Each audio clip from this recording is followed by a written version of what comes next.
2025 সনের ফেব্রুয়ারি মাসের 5 তারিখ রাত্রি 9টার সময় আমি এই ভিডিওটি ধারণ করছি। আজকের দিনের যে সামাজিক মাধ্যম মানে ফেসবুক থেকে শুরু করে অন্যান্য যে সকল সামাজিক মাধ্যম রয়েছে সেখানকার একেবারে হট গরম তাজা খবর হলো ইনকিলাব মঞ্চ, সেই ইনকিলাব মঞ্চের নেতৃত্বে বুলডোজার মেশিন বা বুলডোজার মিছিল এই প্রথম বাংলাদেশে যাকে বলা হয় একটি ভাইব তৈরি করতে যাচ্ছে।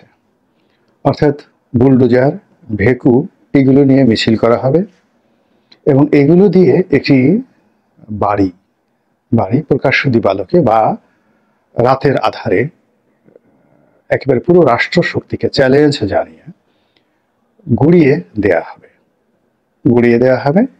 কারণটা কি? ওই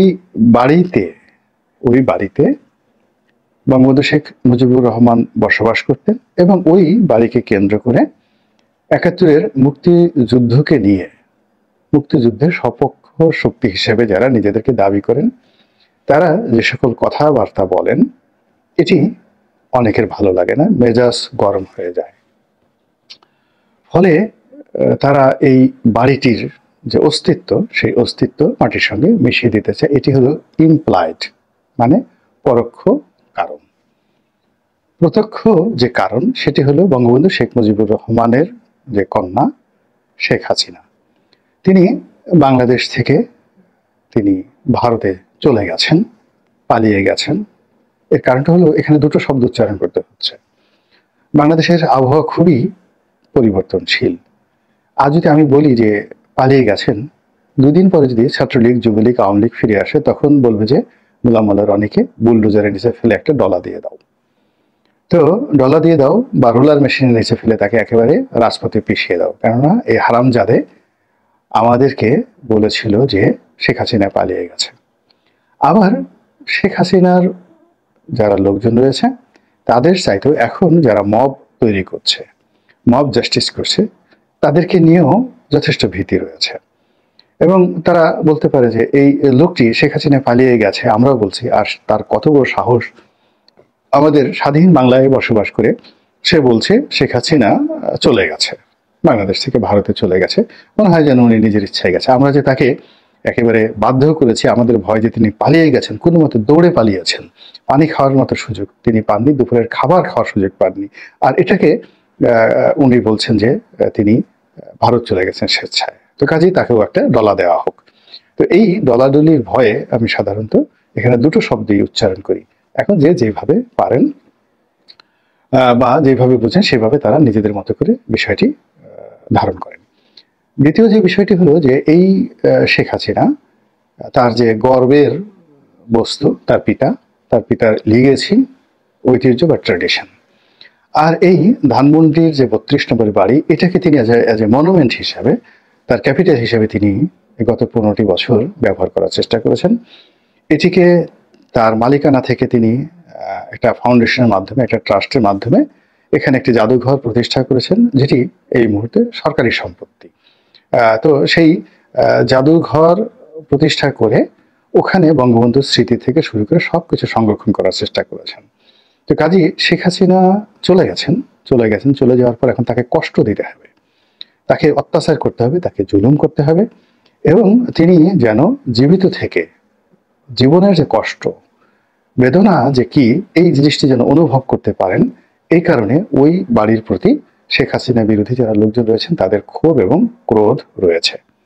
3 নম্বরে যে জিনিসটি আমি অনেকবার বলেছিলাম, শেখ হাসিনা যখন ক্ষমতায় ছিলেন তিনি প্রচণ্ড দাম্ভিকতা নিয়ে বেগম জিয়ার বাড়িটি মাটির সঙ্গে গুড়িয়ে দিয়েছিলেন। তো আমি তখনই বলেছিলাম যে আগামী দিনে যখন তার ক্ষমতা থাকবে না তখন এই 32 নম্বর যদি মাটির সঙ্গে গুড়িয়ে দেওয়া হয়, সুধা সদনকে যদি মানে শেখ হাসিনার স্বামীর বাড়ি সেটিকে যদি মাটির সঙ্গে গুড়িয়ে দেওয়া হয় এটি আশ্চর্য কোনো ঘটনা হবে না, এটি স্বাভাবিক ঘটনা।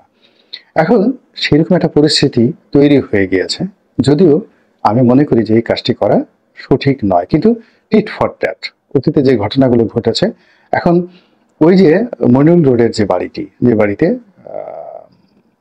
যাকে বলা হয় বেগম জিয়া ছিলেন, শহীদ প্রেসিডেন্ট জিয়াউর রহমান ছিলেন।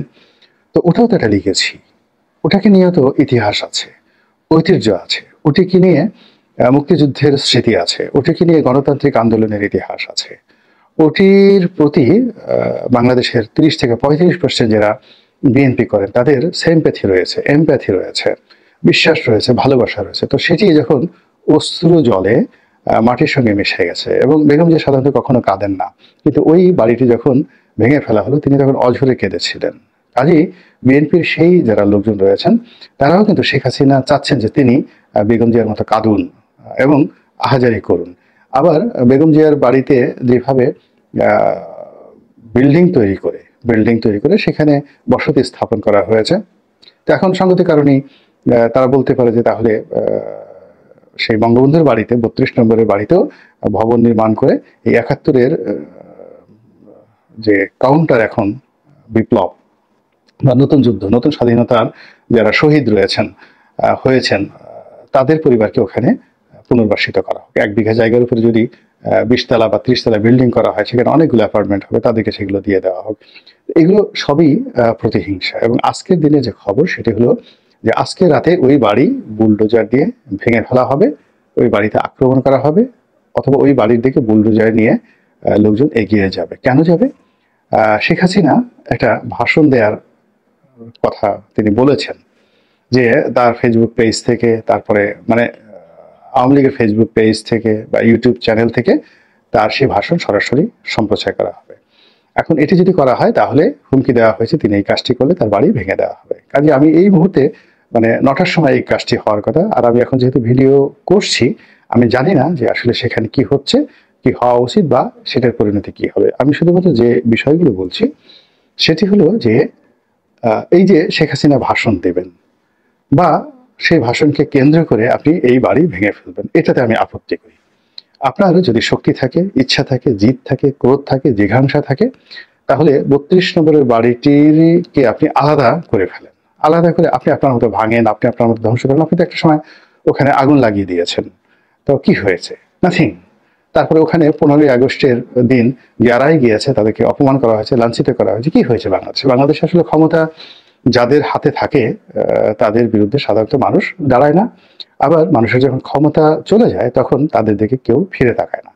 এখন যারা ক্ষমতায় আছেন তারা যে কোনো কথা বলতে পারেন, যে কোনো কাজ করতে পারেন, কেউ আপনাদেরকে বাধা দেবে না। আবার কখনো যদি আপনাদের ক্ষমতা চলে যায়, আপনাদের উপর অতীতের যে কোনো সময়ের চাইতে গাণিতিক হারে জুলুমভাবে অত্যাচার হবে এবং আপনাদের পক্ষে একটি উফ শব্দ করার মতো লোক পাবেন না। এটা হলো যাকে বলা হয় একটা সাধারণ আমাদের বৈশিষ্ট্য। কাজেই 32 নম্বর নিয়ে আপনার যদি ক্ষোভ থাকে, রাগ থাকে, এমনকি সুধাসদন নিয়ে যদি আপনার রাগ থাকে, ক্ষোভ থাকে, আপনি হাতুড়ি দিয়ে একটা পিটিয়ে ভেঙে ফেলতে পারেন। বাস্তিল দুর্গে যদি পতন হতে পারে, সেক্ষেত্রে কেন 32 নম্বর বা সুধাসদন ভাঙা যাবে না? আপনি ভাঙতে পারেন স্বৈরাচারের প্রতিভূ হিসাবে। আপনি যদি গণভবন ভাঙতে পারেন, গণভবনের ঐতিহ্য তো আরো বেশি। সেই গণভবন আপনি ভেঙে সেটাকে অ্যাবান্ডন করে সেটাকে আপনি যদি জাদুঘর বানাতে পারেন, তাহলে 32 নম্বর যে জাদুঘর, সেই জাদুঘরকে আপনি অনেক কিছুই বানাতে পারেন। কিন্তু এটাকে আপনি আলাদা রাখেন। কিন্তু শেখ হাসিনা ভাষণ দিলে আপনি এই বাড়ি ভাঙবেন, এই জিনিসটিতে আপনার যে দুর্বলতা প্রকাশ পাচ্ছে, সেই দুর্বলতা নিয়েই আমি মূলত আলোচনা করতে যাচ্ছি। আমার কাছে মনে হচ্ছে যে আপনি বা আপনারা যারা এই বাড়ি ভাঙতে চেয়েছেন তারা শেখ হাসিনাকে ভয় পাচ্ছেন। এখন শেখ হাসিনার যে বাস্তব অবস্থা, তার দুটো বৈশিষ্ট্য প্রধানত আপনাদের কাছে রয়েছে যারা শেখ হাসিনা বিরোধিতাকারী। সেটি হলো শেখ হাসিনাকে আপনি ঘৃণা করবেন অথবা তাকে ভয় পাবেন। আর যারা শেখ হাসিনাকে ভালোবাসেন তাদের জন্য দুটো বিষয় রয়েছে, অর্থাৎ শেখ হাসিনার জন্য জীবন দেবেন অথবা শেখ হাসিনার জন্য দোয়া করবেন আবেগে আপ্লুত হয়ে। তার ভালোবাসার লোকজন আছে যারা, তো সেই জিনিসগুলো তারা তাদের মতো করুক। কিন্তু আপনি যারা বিরোধিতা করছেন তাদের কাছে যে অপশনগুলো রয়েছে তাতে অবস্থা দৃষ্টি আপনি যদি শেখ হাসিনাকে ঘৃণা করতেন তাহলে আপনি তার নামটা উচ্চারণ করতেন না, তার কোনো কথা কর্মকাণ্ড আপনি কোনো অবস্থাতেই কগনিজেন্সে আনতেন না। শেখ হাসিনা খুনি, শেখ হাসিনা অন্যায় করেছে, স্বৈরাচার, ফ্যাসিস্ট, এরকম বাংলাদেশে সারা পৃথিবীতে বহু ফ্যাসিস্ট, বহু স্বৈরাচার রয়েছে যাদেরকে আমরা খুব ঘৃণা করি এবং তাদের নাম আমরা সাধারণত নেই না, তাদের নাম আমরা নেই না। প্রকৃতিতে যে সকল ঘৃণিত বস্তু রয়েছে, আবর্জনা রয়েছে, যে সকল বর্জ্য রয়েছে, যেগুলো দুর্গন্ধ ছড়ায়, আমরা সেগুলো নাম উচ্চারণ করি না। তারপরে সেগুলোর চেহারা সুরত আমরা কখনো মনে করতে চান, আপনি খাবার টেবিলে বসে যদি নাকের সর্দির একটা ছবি আপনার সামনে দেওয়া হয় বা পোলাও কোরমা দেওয়া হয়, তো সেই পোলাও কোরমার পাশে আপনাকে যদি ওরকম কিছু নাকের সর্দি, কানের ময়লা, কিছু কফ এগুলোর একটা বাটিতে করে আপনাকে দেওয়া হয়, আপনি কোনো অবস্থাতে সেখানে বসতে পারবেন না। তো যখন আপনার অরুচি হয় কোনো একটা বিষয় বা ঘৃণা হয় কোনো একটা প্রাণীর বা কোনো একটা পশুর, কোনো একটা বস্তুর, মানুষ সাধারণত ওদিকে তাকায় না, ওই নাম উচ্চারণ করে না এবং কোনো অবস্থাতেই সে যাকে বলা হয় ওই বিষয়গুলো অ্যাভয়েড করে। কিন্তু আপনি যদি ভয় পান, কাউকে ভয় পান, তাহলে কারণে অকারণে আপনি দোয়া দরুদ পড়েন, লা ইলাহা ইল্লা আনতা সুবহানাকা ইন্নী কুনতু মিনাজ জালিমিন, আরো কত দোয়া আছে, ভয়ের দোয়া আছে, লা হাওলা ওয়ালা কুওয়াতা ইল্লা বিল্লাহ, এরকম দোয়া আছে। তো ভয় পেলে মানুষ, বেশি ভয় পেলে এরকম দোয়া দরুদ করে আর প্রতিটি মুহূর্তে যাকে ভয় পায় তার নাম জপতে থাকে, ও খারাপ, ও খারাপ, ও খারাপ। এটা আপনার একটা ভয়ের লক্ষণ। তো এখন এই যে শেখ হাসিনাকে নিয়ে আপনারা যা কিছু করছেন, এতে করে মনে হচ্ছে যে আপনি বা আপনারা শেখ হাসিনাকে ভয় পাচ্ছেন। তো শেখ হাসিনার বাড়ি ভেঙে ফেললেন, আরো অনেক কিছু করলেন, এমনকি আপনি টুঙ্গিপাড়াতে গিয়ে তার টুঙ্গিপাড়ার যে বাড়ি আছে সেটাও আপনি ভাঙতে পারেন, বঙ্গবন্ধুর মাজারও ভাঙতে পারেন, সে লোকজন কিছু বলবে না আপনাকে, এখন কেউ কিছু বলবে না। কিন্তু মূল ব্যাপার হলো এই সমস্ত কর্মকাণ্ডের দ্বারা আপনার ঘৃণা প্রকাশের পরিবর্তে আপনি যে তাকে ভয় পাচ্ছেন এটাই প্রকাশিত হবে। এখন প্রশ্ন করতে পারে যে ভয় পেলে অসুবিধাটা কি, আমরা তো আরো অনেক কিছু কি ভয় পাই। এখানে মূল ব্যাপার হলো তোমারে বুদ্ধিবে যে গোকুলে বাড়িছে এসে। প্রকৃতিতে আপনি যে বিষয়গুলো আশঙ্কা করেন আপনার জীবনে, সেই বিষয়গুলো ঘুরে ফিরে আপনার জীবনে আসে। অর্থাৎ শেখ হাসিনাকে যদি আপনি ভয় করেন এবং তাকে নিয়ে যে আশঙ্কাগুলো করেন, এবং আশঙ্কা থেকে বাঁচার জন্য আপনি যত বেশি রিয়াকশন দেখাবেন, যত বেশি প্রতিক্রিয়া দেখাবেন, ততই ওই আশঙ্কাগুলো বাস্তবে রূপ লাভের জন্য বা বাস্তবে ওই ঘটনাগুলো ঘটানোর জন্য প্রকৃতি খেলতে থাকে। এটি শেখ হাসিনাকে দিয়েই উদাহরণ দেয়। শেখ হাসিনার দুটো ভয় ছিল। আর্মিকে নিয়ে একটা ভয় ছিল যে আর্মি যেকোনো সময় তাকে ক্ষমতাচ্যুত করতে পারে, তাকে মেরে ফেলতে পারে। এবং দেখুন যে শেষ মুহূর্ত সময় সে আর্মির জন্য অনেক কিছু করেছে, করার সত্ত্বেও সেই আর্মির লোকজনও কিন্তু তাকে রক্ষা করেনি, বরং এখন শেখ হাসিনার যারা লোকজন রয়েছেন তারা 10 মুখে বলার চেষ্টা করছেন যে আর্মির জেনারেলরা তার সঙ্গে বিশ্বাসঘাতকতা করেছেন। দ্বিতীয়ত তিনি আজকের যে ডক্টর মোহাম্মদ ইউনূসের গদি, তার ক্ষমতায় বসা, এটা আশঙ্কা করেছেন, এই ভয় তার মধ্যে ছিল। এবং 2009 সনে তারা যখন এই ভয়টি ধারণ করেছে, এই 15 বছরে কিন্তু ডক্টর মোহাম্মদ ইউনূস একবারের জন্য কিন্তু কল্পনা করেননি যে তিনি ওই যমুনাতে বসবেন, শেখ হাসিনার চেয়ারে বসবেন, এটা তিনি স্বপ্নেও কল্পনা করতে পারেননি। কিন্তু প্রকৃতি এই ঘটনাগুলো ঘটিয়ে দিয়েছে। তো কাজেই শেখ হাসিনা বাংলাদেশে আসবেন, এসে থাকবেন কোথায়, তার যদি সুধাসদন ভেঙে দেয়, বাড়ি ভেঙে দেয়, তাকে মানসিকভাবে বিপর্যস্ত হয়ে যাবে, সে হাওমাও করে কান্নাকাটি করবে, কিন্তু ঘটনা তা না, এটি হিতে বিপরীত হবে। অর্থাৎ আপনি তার আগমন ঠেকানোর জন্য, তাকে ভেঙে ফেলানোর জন্য, তার ভয়ে আতঙ্কগ্রস্ত হয়ে তার প্রতি যত বেশি আক্রমণ করবেন, ও তত বেশি যাকে বলা হয় আপনাকে দংশন করার জন্য সে শক্তিমত্তা অর্জন করবে। ধরুন আমাদের দেশে সাপ কামড়ায়। এখন সাপ মানুষকে ভয় দেখায় এবং সেই সাপের কামড়ে মানুষ মারা যায়। এবং এই কারণে কি হচ্ছে, সাপকে মারার জন্য যত ইনজেকশন, প্রতিষেধক তৈরি হয়েছে, এটি অন্য কোথাও হয় না। কিন্তু সাপ যদি এই কাজগুলো না করতো, অর্থাৎ এভাবে যদি ফুসফাস না করতো, তারপর যদি যাকে বলা হয় দংশন না করতো, তাহলে হয়তো এরকম সাপের বিষ এভাবে তৈরি হতো না। এই যে জলাতঙ্ক রোগ, মানে কুকুরে কামড়ালেই আপনার জলাতঙ্ক রোগ হবে। তো কুকুর যদি এভাবে না কামড়াতো তাহলে কখনো প্রতিষেধক আবিষ্কৃত হতো না। কাজেই আপনি শেখ হাসিনাকে যত ভয় পাবেন, যত তাকে দংশন করবেন, আপনাকে প্রতিহত করার জন্য যে সকল ইনজেকশন দরকার, প্রতিষেধক দরকার, তা তিনি দিল্লিতে বসে বসে সেই জিনিসগুলো তৈরি করে ফেলবেন, অটোমেটিক তৈরি করে ফেলবেন। এবং এটাই প্রকৃতির লীলা খেলা। আশা করি আপনারা যারা আছেন শেখ হাসিনা বিরোধী, যদি এই ভিডিও যারা যারা দেখবেন তারা প্রকৃতির ঘটনা বুঝতে পারবেন। আল্লাহ আমাদের সবাইকে হেদায়েত দান করুন।